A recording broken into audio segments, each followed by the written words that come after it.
তুমি কোন মুফতি মাওলানা পীরজাদা আমি জানি না, কিন্তু তোমার গলায় যার বেল্ট আছে সে তো জালিম। তোমাকে আমি সম্মান নাই করলাম চলো, কিন্তু তুমি যার তাবেদারি করছো, যার গোলামি করছো সে তো জালিম। এই কথা বলো। এখানে কিছু করার নেই, তুমি আমাকে মাফ করে দিও। মনে দুঃখ নিলে হবে না, আমাকে মাফ করে দিও। কেন তুমি যদি স্বয়ং নিজের ক্ষমতায় নিজে দাঁড়াতে আলাদা কথা ছিল, তুমি তো কারো গোলাম হয়ে আছো। অতএব সে তো আমার ওকাবের দুশমন, সে তো বলেছিল দিল্লিকে আন্দোলন করো। অতএব তুমি আর এসো না, তোমাকেও বলবো দিল্লি চলে যাও। কারণ আমার মসজিদ আগে, আমার মাদ্রাসা আগে, আমার কবরস্থান আগে, আমার ঈদগাহ আগে, আমার খানকা আগে। তুমি যত বড়ই নেতা হও না কেন, তুমি যদি ক্ষমতা জোরে আমার কোরআনকে বলো শেষ হয়ে যাবে, তাহলে আমরা ইমানদার তোমাকে ভোট দিতে পারি না। কেন তোমায় ভোট দিলে তুমি জালিম, জালিমকে ভোট দিলে ইসলাম থেকে আমরা বেরিয়ে যাব। ঠিক না বেঠি? তুমি মৌলী সাহেব, তুমি মুফতি সাহেব, তুমি পীরজাদা সাহেব, ঠিক আছে, সব ঠিক আছে, কিন্তু তুমি তো স্বাধীন নয়। তোমার কাউকে আব্বা বলে চলতে হয়, কাউকে আম্মা বলে চলতে হয়। কথা বুঝে আসছে না? নয়? তাহলে তোমরা কি চাও এই রোডের ধারের মসজিদগুলো আগামী দিন শহীদ হয়ে যাও? তোমরা কি চাও তোমার বাপ দাদার কবরের উপরে বুলডোজার চলো? তোমরা কি চাও তোমার পীর মুজাদ্দেদ জামানের দরবারটাকে ভাঙা হোক? তাহলে মনে রেখে দিও, খুব সাবধান। টাকার ইপিট আর উপিট ও আইন করছে, এ সাপ্লিমেন্ট করছে, ও আইন করছে, এ জায়গা দিচ্ছে। যদি এ এসআইআর করতে না দিত, ওর ক্ষমতা ছিল না এসআইআর করতে পারত। যেমন কেরল ও তামিলনাড়ুতে সরকার কেস করে বন্ধ করে দিয়েছে। তাই এ আর ও একই পরিবারের দুই সদস্য, এই জায়গাটা মাথায় রাখা দরকার আছে না? হায় হায় হায়, তুই দাদা হুজুরের আওলাদ রে, তোর এই অবস্থা কেন? আমার কথা খারাপ লাগলো নাকি? আমি বসে থাকবো, নেতা এসে আমার পায়ে হাত দিয়ে দুয়া লেবে, যাই হোক আমি দাদা হুজুরের আওলাদ। এটা অহংকার মনে করছেন নাকি? না, এই জায়গাটাই তো আল্লাহ আমায় দিয়েছে। তা আল্লাহ দিয়া জিনিসকে আমি হেরিয়ে ফেললাম। লোভ, লালসা, ওই যে কাঁই কাঁই কাঁই কাঁই করে গাড়ি যাচ্ছে, ওই আগে পুলিশ পিছনে পুলিশ। কিন্তু জানেন গোলামির ফল কি হয়? আল্লাহ মাফ করুক, কালকে না মদের বিলে সই করতে হয়। তুই দাদা হুজুর আওলাদ করে, আল্লাহ মাফ করুক, কিন্তু আমার জন্য সিলসিলার উপরে খারাপ ধারণা করবেন না। মায়ের পেটে মুরগির তলায় ডিম দিয়েছেন, মা তা দিচ্ছে, 10টা ডিমে 8-9টা ডিম মুরগির বাচ্চা হয়েছে, একটা ঘোলা হয়ে গেছে, এর জন্য মায়ের দোষ? হ্যাঁ, ভালো ঘরের ছেলে, ভালো ঘর, ভালো পরিবার, সব ঠিক আছে, সোহবত খারাপ, খারাপ সোহবতে খারাপ হয়ে গেছে। তবে দোয়া করি আল্লাহ হিদায়াত করুক, এখনো সময় আছে, আল্লাহ পরিবর্তন করে দিক। বলুন আল্লাহুম্মা আমিন। কিন্তু মনে রাখবেন, আমি ভুল করেছি বলে আমার দাদা হুজুর, 5 হুজুর, আমার মুরব্বী বাপ চাচারা দোষী নাকি? হ্যাঁ, কথা বলেন। দাদা হুজুর থেকে মুখ ঘুরিয়ে নেবেন না, খবরটা তারা বোকামি হবে, ওটা আবার আপনার কপাল ফেটে গেল। ঠিক তো নাকি? এটাও তো পরীক্ষা, এটাও তো পরীক্ষা। আব্বাস সিদ্দিকী এমন কিছু ঘটনা ঘটাচ্ছে, মুরিদের পরীক্ষা হচ্ছে, মুরিদ আব্বাসকে দেখে দাদা হুজুর ছেড়ে দেয় নাকি? এটাও তো একটা পরীক্ষা, ঠিক না? তবে আপনারা, আমরা, আমিও দোয়া করি, আপনারাও দোয়া করেন, আল্লাহ যেন হিদায়াত করে। বোন আল্লাহুম্মা আমিন। আসেন বাবেরা, নওজওয়ানেরা, আজি কথা বলছিলাম, সারা জীবন যে নবী আমার আপনার জন্য কেঁদেছে, আজ রওজা মোবারকে কাঁদতেছে, সেই নবী পাকের দিনকে কি 1000 টাকায় বিক্রি করবেন? 500 টাকায় বিক্রি করে দেবেন? সামান্য কিছু পাওয়ার জন্য বিক্রি করে দেবেন? একটা এমএলএ পদের জন্য নবীর দিনকে বিক্রি করবেন? বলছেন তো না, কিন্তু ভেতরে ভেতরে করছেন না তো।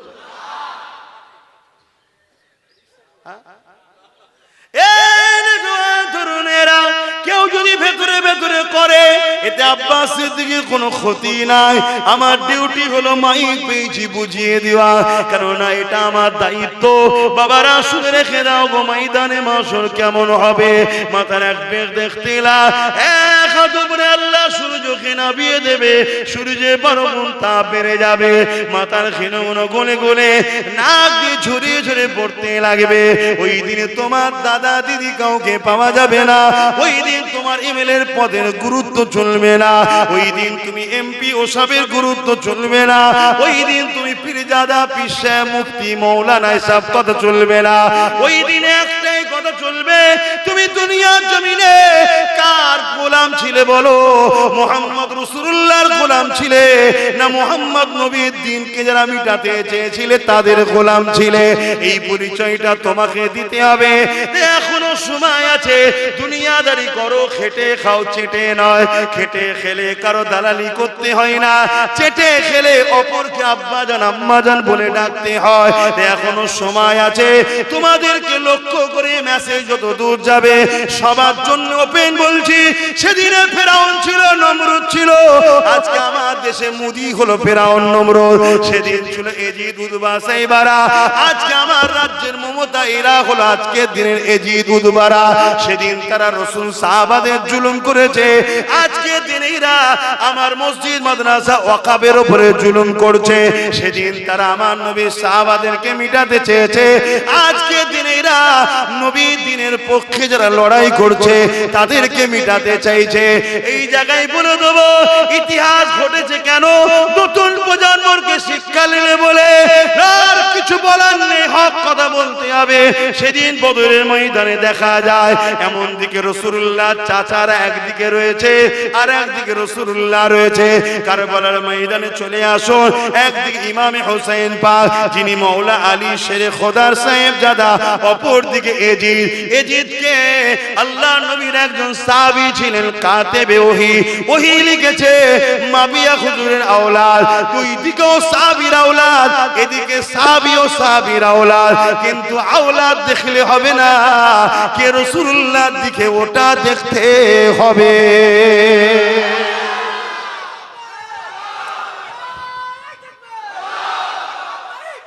ইয়া রাসূলুল্লাহ, ইয়া রাসূলুল্লাহ। ইমামে হোসেন পাক কারবালায় গেলেন, 25,000 সৈন্য ঘিরে রেখেছে। ইমামে হোসেন পাক দাঁড়িয়ে গেলেন, কেউ কি আছো? ওদিকে জাহান্নাম, এদিকে জান্নাত। জাহান্নাম থেকে বেরিয়ে আসতে পারবে? শুনছেন? এগুলো তো আমাদের শিক্ষা নাকি? এগুলো তো শিক্ষা নাকি? হ্যাঁ, সেদিনও তো কারবালা হয়েছে, আজকে কারবালা হচ্ছে না? হয় না? হ্যাঁ হচ্ছে। আপনারা কি মনে করেন কারবালা শুধু হোসেন পাকের সময় হয়েছিল? না, কারবালা তো যুগে যুগে হবে। হোসেন পাক শুরু করেছে, আর কারবালার আখেরি ময়দান হোসেন পাকেরই আওলাদ ইমাম মেহদী সাল্লামের নেতৃত্বে বিজয় আমাদেরই হবে। জোরে বলুন সুবহানাল্লাহ। এর মাঝখানে হাজারো কারবালা হচ্ছে, আজকেও কারবালা হচ্ছে। সেই কারবালার মূল দেখুন কি? ওয়াকাফের দুশমন। শুনছেন না? ইস্যু কি? ওয়াকাফ। আরো অনেক ইস্যু আছে, রুজি রুটি, যা কখনো সব নেতারা বলবে। খুনি আমি হুজুর হিসেবে আমার লাইনটা বলছি, কেন আমার মসজিদ, আমার মাদ্রাসা, আমার কবরস্থান, আমার ঈদগাহ, যেটা ইসলামের সম্পদ, তাই তো নাকি? কারণ নবিয়ানা মেম্বারে বসেছি, দেখুন ধর্মেরটাই বলি। কি অসুবিধা হচ্ছে? দেখুন বিচকানে ইস্যু কি? ওয়াকাফ। এই ওয়াকাফকে যারা মিটাতে চাইছে তারা কি হোসাইনি?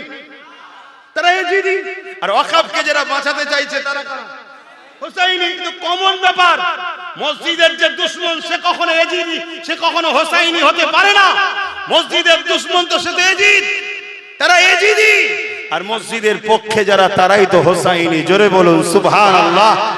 ভাইরা আমার, সেদিনও ছিল, আজও আছে। যুগে যুগে কারবালা হবে। হক আর না হক, হক আর না হক, হক আর না হক, এটা আল্লাহ বেছে নেবে। শুনছেন? হকবাদীদের কাছে বা ফান্ড নেই, তোমাকে 1000 টাকায় কিনবে। কেন? হকবাদী আল্লাহর জন্য লড়ছে।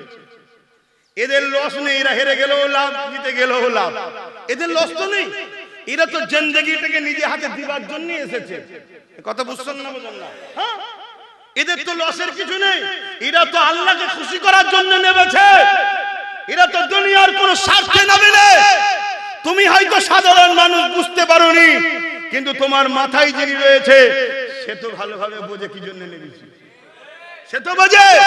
তাই তোমায় আমি অর্থ দিয়ে কিনতে পারবো না, আমার কাছে ফান্ড নেই, আমি এজিদের মতো 25,000 সৈন্য নিয়ে ময়দানে কারবালায় আসতে পারবো না। কিন্তু মনে রেখে দিও, ইমাম পাক দাঁড়িয়ে বলেছিল, কেউ কি আসো, ওইদিকে জাহান্নাম, হোসাইনের দিকে জান্নাত ফিরে আসবে। আর সেই হোসাইনের গোলামও বলছি, ওয়াকাবের দুশমন তাদের দিকটা হলো জাহান্নাম, আর ওয়াকাবকে যারা বাঁচাতে চাইছে তাদের দিকটা হলো জান্নাত। জোরে বলুন সুবহানাল্লাহ। আজ আমিও বলছি, কেউ কি আছো ফিরে আসতে পারবে? সেদিন কিন্তু ইমাম হোসেন পাকের কথা শুনে একজন ফিরেছিল। কজন? তার নাম হলো হুর বিন এজিদ। নামটা মনে রাখবেন, হুর বিন এজিদ হোসেন পাকের কাছে এসে হাতে হাত ধরে কদমে লুটিয়ে পড়লো, হুজুর আপনি কি আমায় মাফ করে দেবেন? আমি তো আপনাকে প্রথম কারবালায় আটকালাম 1000 সৈন্য দিয়ে, আজ 25,000 সৈন্য আপনাকে ঘিরে ফেলেছে, আপনার জানের পিপাসিত হয়েছে, তারা আপনাকে শহীদ করতে চায়, হুজুর আপনি আমাকে কি মাফ করে দেবেন? ইমাম পাক মাফ করে দিলেন। মাফ করার সাথে সাথেই প্রথম ইমাম পাকের পক্ষে কারবালায় যে দাঁড়িয়েছিল ইমাম হোসাইনের পক্ষে এজিদের বিরুদ্ধে, সে হলো ওই হুর বিন এজিদ। একা 185 জন এজিদ বাহিনীকে জাহান্নামে পাঠিয়ে শহীদ হয়েছে। জোরে বলুন সুবহানাল্লাহ। ইন্না লিল্লাহি ওয়া ইন্না ইলাইহি রাজিউন। তাহলে আজকে কেউ যদি সেই হোসাইন হুজুরের গোলামের কাছে এসে বলে, একটা সময় আপনাকে গাল দিয়েছি, আপনার সঙ্গে দুশমনি করেছি, অনেক কিছু করেছি, অনেক কিছু অত্যাচার করেছি, আমাকে কি মাফ করে দেবেন? তাহলে আমার দায়িত্ব কাকে মাফ করা না মাফ করা না, সেই কাজ পালন করেছি। এবার সে যদি সত্যি তওবা আল্লাহর কাছে করে থাকে, আল্লাহ বলছে আমি মাফ করে দিই, তা আল্লাহ যদি কাউকে মাফ করে দিই, আমার সেখানে মাথা মারা উচিত আছে?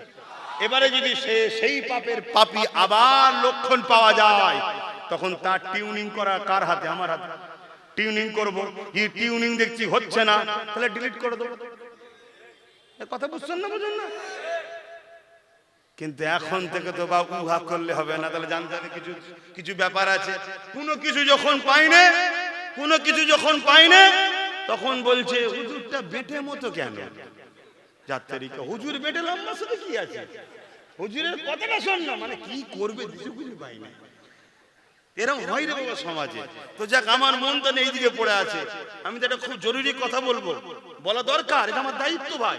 আমি ইসলামের স্কলার, আমি ইসলাম প্রচার করতে বেরিয়েছি, আমি ইসলামের জন্য এসেছি তোমাদের কাছে, ঠিক তো নাকি? জোরে বলো। তাহলে আমার তো দায়িত্ব ইসলামের বিরুদ্ধে যে হাতগুলো উঠছে, ওই হাতগুলোকে ভেঙে চুরমার করার চেষ্টা করা দরকার আছে না? তা তো আমার দায়িত্ব এটা, কারণ আমি ইসলামের পক্ষে, আমি ইসলামের ঘরের ছেলে, ইসলামের জন্য আমি প্রচার করি। হ্যাঁ, হিন্দু ভাইয়েরা তারা তাদের ধর্ম করবে, পক্ষে বিপক্ষে আমার বলার নাই। আদিবাসীরা তাদের করবে, আমার পক্ষে বিপক্ষে কিছু বলার নেই। আমার লড়াই হিন্দুদের সঙ্গে নয়, আমার লড়াই আদিবাসীর সঙ্গে নয়, আমার লড়াই মতুয়ার সঙ্গে নয়, আমার লড়াই কোন ধর্মের বিরুদ্ধে নয়, কেন আমার রাসূলুল্লাহ কোন ধর্মের বিরুদ্ধে লড়াই করেনি।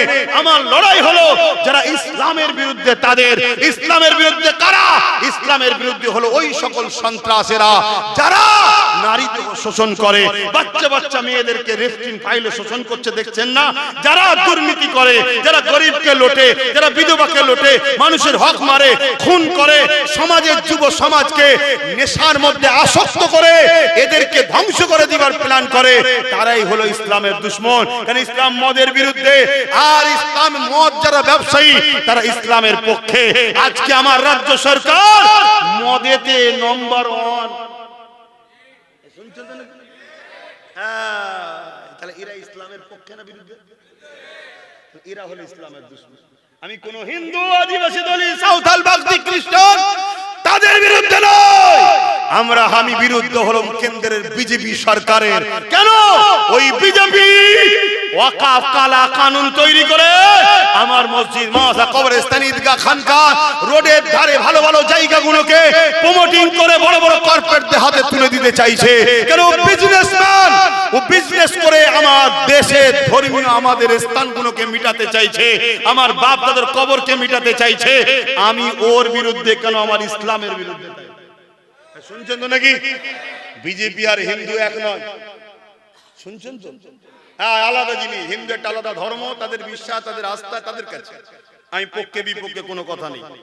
আমার আলোচনায় অসুবিধা হচ্ছে, তাই আমি সংক্ষেপে একটা কথা বলবো। আপনারা কি মসজিদ, মাদ্রাসা, কবরস্থানের দুশমন? জোরে বলেন। কেউ যদি মসজিদ ভাঙার জন্য হাতুড়ি চাই, আপনি দেবেন? কেউ যদি মাদ্রাসা ভাঙার জন্য শাবল চাই, আপনি দেবেন? কেউ যদি মসজিদ, কবরস্থান দখল করার জন্য আপনার কাছে কুদাল চাই, আপনি দেবেন? তাহলে কেউ যদি মসজিদ, মাদ্রাসা, ওয়াকাফকে মিটাবার জন্য, শক্তিশালী হওয়ার জন্য ভোট চাই, আপনি দেবেন কেন? হাত তুলে বলুন, দেবেন? দেবেন? হাত নামান। এই যে হাত তুললেন আমি দেখলাম, কিন্তু ভোট দিবার জায়গায় তো আমি থাকবো না। খুব মন দিয়ে শোনে, আসলে হবে না। বলেন, ওখানে কি আমি থাকবো? আমি শুধু একটা কথা বলবো। আপনি একজনকে সুইচ টিপছেন, ভোটটা দিচ্ছেন কি জন্য? হারাবার জন্য, শক্তিশালী করার জন্য? কাউকে যখন ভোট দেন তাকে হারাবার জন্য না জিতাবার জন্য? এই জোরে বলে। তার মানে শক্তিশালী করার জন্য, তাই তো নাকি? আল্লাহ রাসূলের একটা হাদিস শুনবেন না? মিশকা শরীফের হাদিস, যারা দাঁড়িয়ে আছেন একটু শুনে। মিশকা শরীফের হাদিস, আব্দুল্লাহ ইবনে উমর, মিশকা শরীফের হাদিস, হযরত আব্বাস রাদিয়াল্লাহু তাআলা, আল্লাহর নবী বলছে, কোন মুসলমান জালিম, যদি কোন মুসলমান জালিম, অত্যাচারী, জালিমকে জানার পরও তার সাথ দেয়, ওই মুসলমান ইসলাম থেকে বেরিয়ে যাবে। আব্বা জান শুনছেন? কোন মুসলমান অত্যাচারী, জালিমকে শক্তিশালী করার জন্য তাকে যদি সাথ দেয়, ওই মুসলমান ইসলাম থেকে, জোরে বলুন, বেরিয়ে যাবে। তাহলে বলুন, যাকে ভোট দেওয়া হয় তাকে শক্তিশালী করার জন্য, হারাবার জন্য, আর সে যদি জালিম হয় আর তাকে যদি মুসলমান ভোট দেয়, তুমি কোন মুফতি মাওলানা পীরজাদা আমি জানি না, কিন্তু তোমার গলায় যার বেল্ট আছে সে তো জালিম। তোমাকে আমি সম্মান নাই করলাম, চলো, কিন্তু তুমি যার তাবেদারি করছো, যার গোলামি করছো, সে তো জালিম। এক কথা বলো, এখানে কিছু করার নেই, তুমি আমাকে মাফ করে দিও। মনে দুঃখ নিলে হবে না, আমাকে মাফ করে দিও।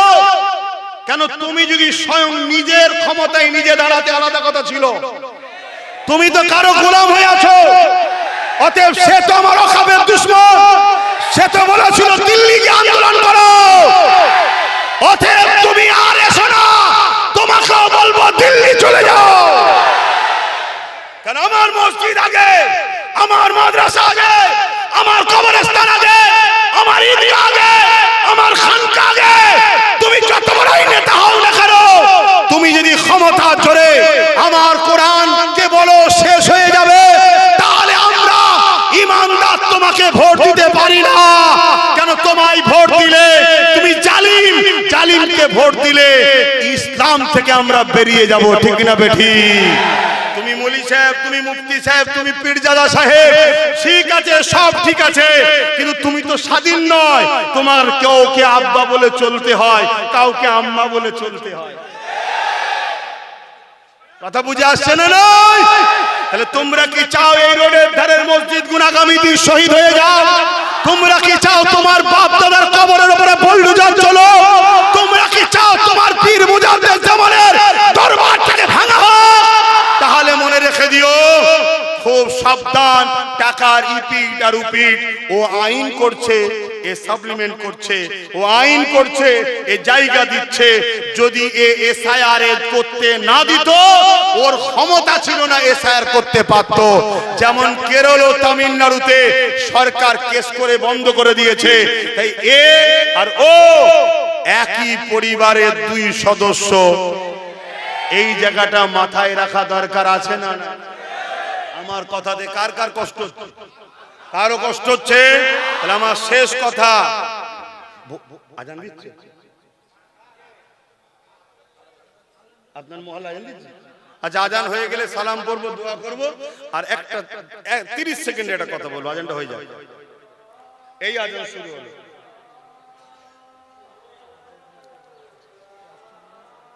একদম লড়ন ছড়ন নয়।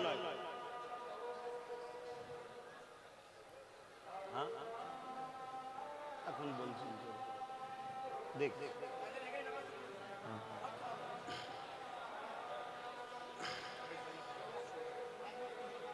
ওহ, আমি চুপ করে গেলে আপনারা কথা বলছেন কেন? আরে নামাজ আজানের পরে 1 ঘন্টার সময় থাকে, আপনি ঘাবড়াচ্ছেন কেন? আমি তো নামাজ পড়বো।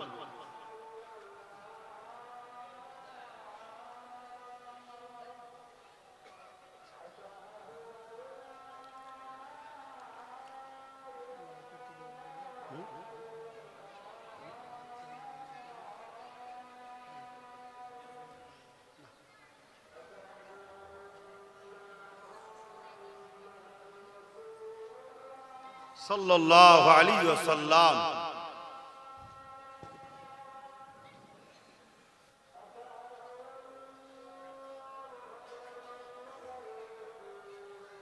সাল্লাল্লাহু আলাইহি ওয়াসাল্লাম কুররাত আইনি বিকা ইয়া রাসূলুল্লাহ।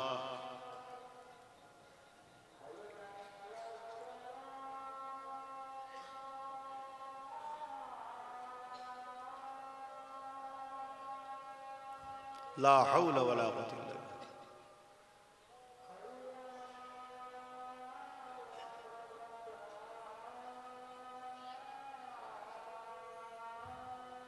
লা হাওলা ওয়ালা কুওয়াতা ইল্লা বিল্লাহ।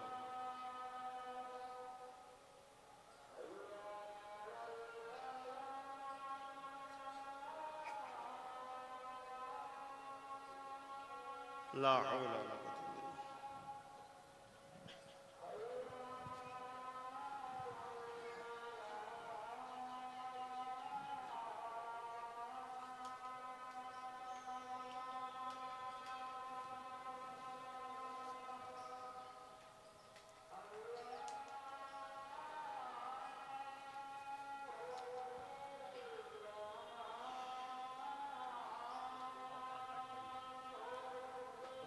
আল্লাহ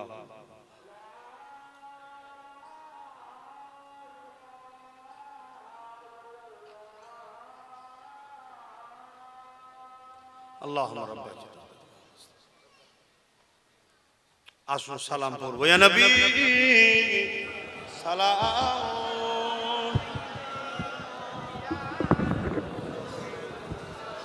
বলছি মাইকটা বন্ধ করে দাও।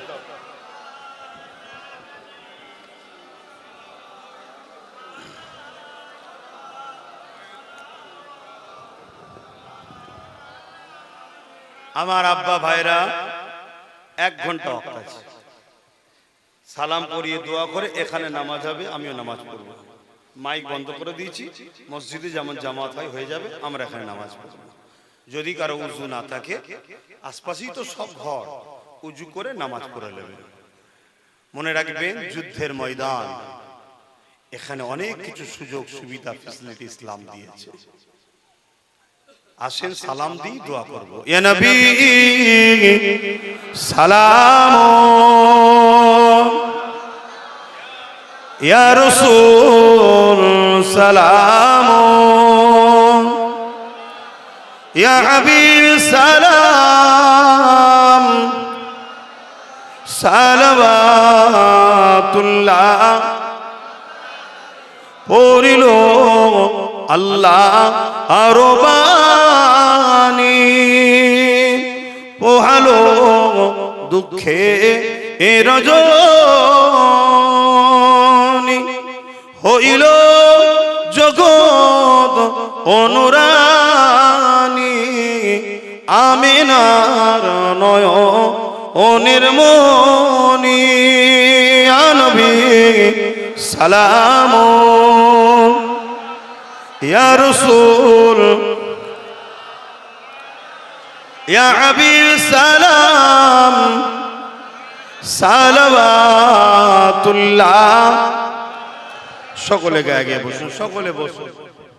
বিসমিল্লাহ শরীফের সঙ্গে একবার দরুদ শরীফ, একবার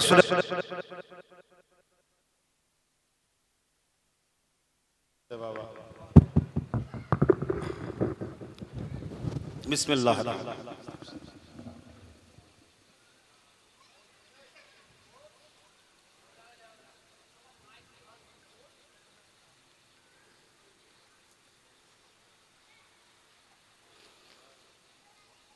যে যা পড়েছেন আমাকে হাওলা করুন। আমি একটা প্রোগ্রাম করব, কথা বুঝে আসছে? ফুরফুরা শরীফ আহলে সুন্নাত ওয়াল জামাতের ডাকে আপনারা যে যেখানে আছেন খবর পেলে আসতে হবে, এটা আমার দাবি। একটু হাত তুলে দেখান, আসবেন। একটাই করে প্রোগ্রাম। কেন? মানুষকে ইয়াদ করানো দরকার, ভাবানো দরকার, ভুলে গেলে চলবে না। আমরা সব জায়গায় আপোষ করতে পারি, চাকরি দিউনি, পিঠে লাথি মেরেছ, পিঠে মেরেছ, ও চলো, চলতে গেলে হয়ে যায়, ঠিক না বেটি? কিন্তু আমার মসজিদ, মাদ্রাসা, কবরস্থান, ঈদগাহ, তুমি আমার অস্তিত্ব মিটিয়ে দিতে চাইছো, আমাদের পেহচানই থাকবে না, এটা মেনে নেওয়া যায়? তোমাকে এত বিশ্বাস করলাম, ভালোবাসলাম, তুমি ওই জালিমের সাথে দিলে যে আমার প্রকাশ্য দুশ্মন। প্রকাশ্য দুশ্মনকে চেনা যায়, বন্ধু সেজে দুশ্মনকে চেনা যায়? জোরে বলো। কিন্তু চেনার একটা পন্থা বলে দিচ্ছি। যখন প্রকাশ্য দুশ্মনের সঙ্গে আপনার বন্ধু এক টেবিলে বসে চা খাবে, তখন মনে রেখে দিই ওই টেবিলেই তোমাকে মিটাবার প্ল্যানটা হয়ে গেছে। তাহলে ওর সাথে এর সম্পর্ক সাথ দিচ্ছে না, দেয় না? প্রকাশ্য দিচ্ছে না, দেয় না? এটা মাথায় রাখবেন। একটা ছোট্ট কথা বলি। আচ্ছা, আমার কথা আপনার যদি অপছন্দ হয়, রেখে দেখে যান যে ভাইজানকে দেখতে পেয়েছে, 2000 পেয়েছি, 5000 পেয়েছি, 10,000 পেয়েছি। ওই যে ভেতরে ঢুকবে একটা বাক্স মতো থাকে, তো সেখানে আপনি থাকেন, মেশিন থাকে, আর কেউ থাকে? সুইচটা টিপার সময় শুধু ভাববেন আল্লাহ দেখছে। কি ভাববেন? জোরে বলো। আমি ওয়াকাফের দুশ্মনকে দিচ্ছি, কেউ দেখেনি, কে দেখছে? বাস, আমার আর কোনো কথা না। মসজিদ যদি, মাদ্রাসা যদি দুশ্মনী আমরা করি, যার হাতে তার দ্বারা বিছাবে আল্লাহ।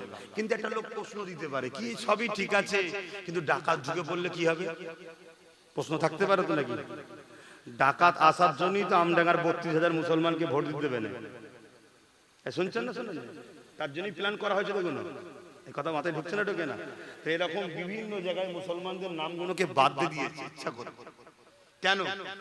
যাতে করে আমরা ভোট দিতে না পারি, ডাকাতের আসা সুবিধা হয়।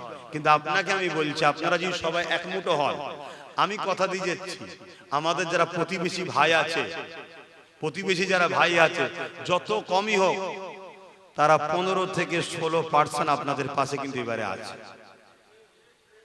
তাহলে এই জায়গায় ডাকাত আসতে পারছে, এগুলো মাথায় লাগে। আর শেষ কথা বলছি, বাঁচাবার মালিককে? জোরে বলুন আল্লাহ। আমরা ফেরাউনের সঙ্গে, এজিদের সঙ্গে, চিঙ্গিস খানের সঙ্গে লড়াই করেছি না করিনি? তাহলে ভয় আল্লাহকে করুন, ভয় আল্লাহকে খান। আজান হয়ে গেছে, বলতে পারছি না, কিন্তু আফসোস লাগছে, আফসোস লাগছে। আমি ওয়াকাবের আরো দুটো কথা বলতাম। কার হয়ে বলতাম? ওয়াকাব মানে ইসলামের সম্পদ। ওয়াকাব মানে ইসলামের সম্পদ। ইসলামের সম্পদকে কেউ মিটিয়ে দেবে, আমরা ছেড়ে দিতে পারি? এই যে মসজিদ, এই যে আজান হলো, এগুলি যদি বন্ধ হয়ে যায়, এটা ছেড়ে দেওয়া যায়? মাথায় নিতে হবে না? এটা মাথায় রাখবেন। আর শেষ কথা, আমায় কেউ ভুল বুঝলে আমার কিছু করার নাই। ঠান্ডা মাথায় চিন্তা করবেন, মোমেন আর মুনাফিক দুটো এক নয়, দেখতে এক। ধান আর চিটে দুটো এক নয়, দেখতে এক। কিন্তু ধান তাকে বলা যার ভেতরে চাল আছে, মানে অরিজিনালটা আছে। যার মধ্যে ঈমান থাকবে, সে জান দিয়া পছন্দ করবে। ওয়াকাফের দুশমনকে বলুন, কেউ দেখতে পাচ্ছে? আল্লাহ দেখছে। কথা শেষ, তওবা করি। বিসমিল্লাহির রহমানির রহিম। আল্লাহ তাআলা, আমি জানা অজানা, ইচ্ছা ও ইচ্ছা সকল গুনাহ হইতে তওবা করিতেছি। আস্তাগফিরুল্লাহ রাব্বি মিন কুল্লি যামবি ওয়া আতুবু ইলাইহি। আশহাদু আল্লা ইলাহা ইল্লাল্লাহু ওয়াহদাহু লা শারীকা লাহু ওয়া আশহাদু আন্না মুহাম্মাদান আবদুহু ওয়া রাসূলুহু। লা ইলাহা ইল্লাল্লাহ মুহাম্মাদুর রাসূলুল্লাহ সাল্লাল্লাহু আলাইহি ওয়াসাল্লাম। 5 ওয়াক্ত নামাজ পড়বেন, এক মাস রোজা রাখবেন, মালদাররা হজ করবেন, যাকাত দেবেন, মা বাপকে ভালোবাসবেন, দেশকে ভালোবাসবেন, বড়দের সম্মান, ছোটদের রেস্ট। হিন্দু, দলিত, আদিবাসী, সাঁওতাল, বাগদি সবাই মানুষ, মিলেমিশে থাকবেন। যতদিন না কেউ ইসলামের বিরুদ্ধে করছে, ততদিন তার সাথে মিলতে পারেন মানুষ হিসাবে। আর যে বিরোধী করবে, আমরা তার দুশমনি করব। ঠিক তো নাকি? শেষ কথা, একটা কাজ দুয়ে ছিল, বাকি রয়ে গেল, একটু টক করে যাচ্ছে, যার যা খুশি একটু শরীক হয়ে যায়, সময় আছে, তাড়াতাড়ি একটু বলেছিল ভাই বেখেয়াল হয়ে গেছি, একটুখানি, কেউ বেজার হচ্ছেন না তো? কেন আপনারা আমার ভালোবাসেন। আর একটা শেষ কথা, আমরা ওদের মতো নয়। আমরা বলুন বলুন, আমরা ওদের মতো নয়। ও শুনছেন তো নাকি? ওরা আমার দাদা পীরের আওলাদদেরকে মামা শীতুলে গাল দেয়। এই দেয় না দেয় না? এই আমাকে গাল দেয় না দেয় না? আমার ভাইকে গাল দেয় না দেয় না? আমার একটা চাচা, এই শুনছেন, এই শুনছেন তো নাকি? কিছু ভুল হয়তো ভেঙেছে, তিনি যা কিছু কথা বলছে আজকে তাকেও গাল দিচ্ছে না দেয় না? কিন্তু আমরা কি ওদের মতো, এই মুনাফিকদের মতো? তাই আমরা কোনোদিন দাদা পীরের আওলাদদেরকে গালিগালাজ করব না।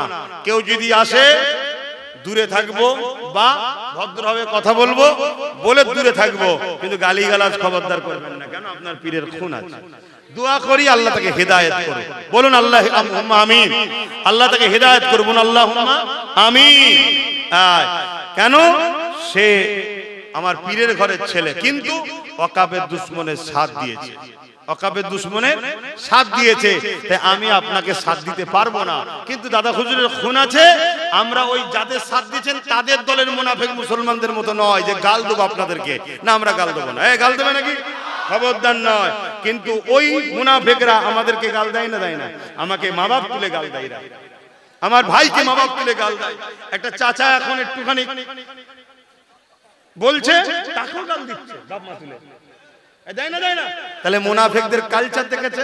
কিন্তু আমরা গাল, জোরে বলুন, আমরা গাল দেব না। কিন্তু আমরা আপনাকে সাথও দেব না। কেন? আপনি ওয়াকাফের দুশমনের পক্ষে দাঁড়িয়েছেন, আপনি কষ্ট পেলে কিছু করার নাই। কেন? আমার কাছে মসজিদ, মাদ্রাসা, কবরস্থান, ঈদগাহ, খানকা আগে। ক্লিয়ার হয়েছে তো?